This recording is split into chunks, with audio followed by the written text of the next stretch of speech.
Sebelum pembelajaran dilakukan, biasanya saya akan melihat tujuan pembelajaran atau target apa yang akan saya capai pada hari itu.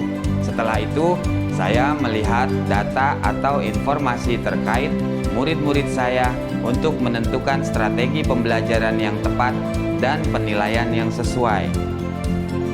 Saat merencanakan pembelajaran, Pak Kasim mempersiapkan beberapa sumber belajar yang menurutnya akan membantu murid-muridnya belajar sesuai dengan kebutuhannya. Sumber daya belajar yang disiapkan diantaranya adalah sebuah poster, berbagai bacaan yang memuat pembahasan tentang bagaimana organ pencernaan bekerja dari beberapa sumber. Ada yang berupa beberapa buku bacaan dengan tingkat kesulitan berbeda-beda, artikel sederhana, mengunduh sebuah video singkat yang sesuai dengan apa yang ia ingin anak-anak pahami, membuat kartu-kartu pertanyaan untuk membantu murid mengkonstruksi sendiri pemahaman mereka tentang cara kerja sistem organ pencernaan dengan menjawab pertanyaan. Sumber belajar yang beragam ini tentunya tetap sesuai dengan tujuan pembelajaran yang ingin dicapai atau dengan kata lain mengimplementasikan diferensiasi konten.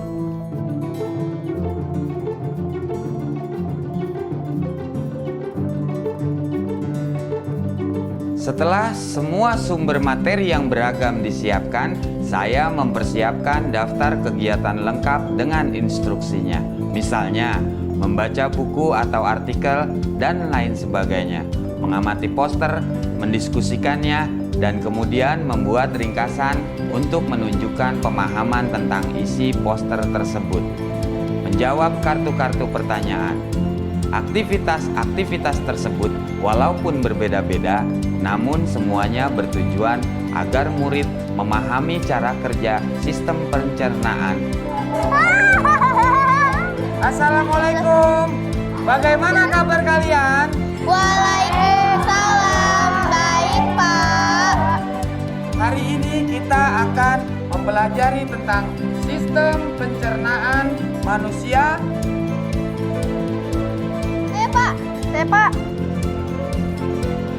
Di awal pembelajaran, Pak Kasim memberikan penjelasan kepada semua murid yang ada di kelasnya tentang tujuan pembelajaran dan konsep kunci yang ia ingin anak-anak kuasai. Lewat proses tanya jawab dan contoh-contoh, Pak Kasim memastikan bahwa murid-muridnya memahami apa yang dimaksud dengan sistem. Pak Kasim meminta murid-murid bekerja dalam kelompok. Untuk penugasan kali ini, Pak Kasim telah mengelompokkan murid berdasarkan tingkat kemampuan murid membaca.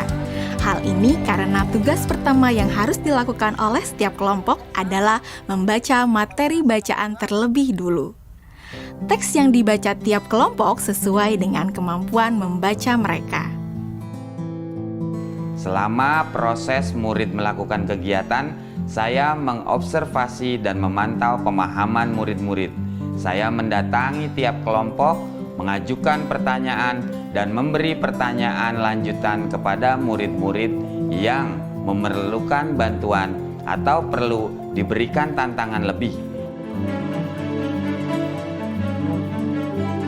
Saya juga membuat catatan-catatan penilaian selama proses ini.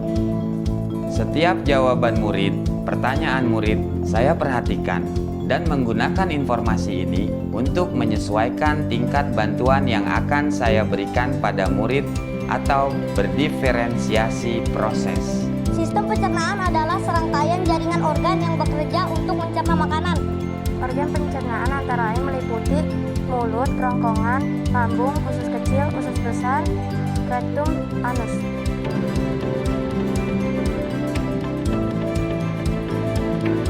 Sekarang silakan membuat model yang menunjukkan sistem kerja pencernaan manusia secara mandiri.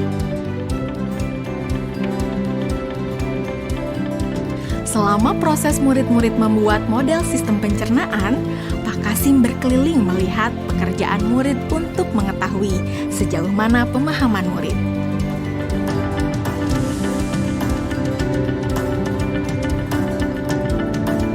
Di akhir pembelajaran, saya melakukan kegiatan refleksi, di mana refleksi tersebut digunakan untuk mengapresiasi murid, untuk mengetahui atau menilai sejauh mana pemahaman murid tentang topik yang sedang dipelajari, untuk mengetahui bagaimana perasaan murid-murid ketika melakukan proses pembelajaran.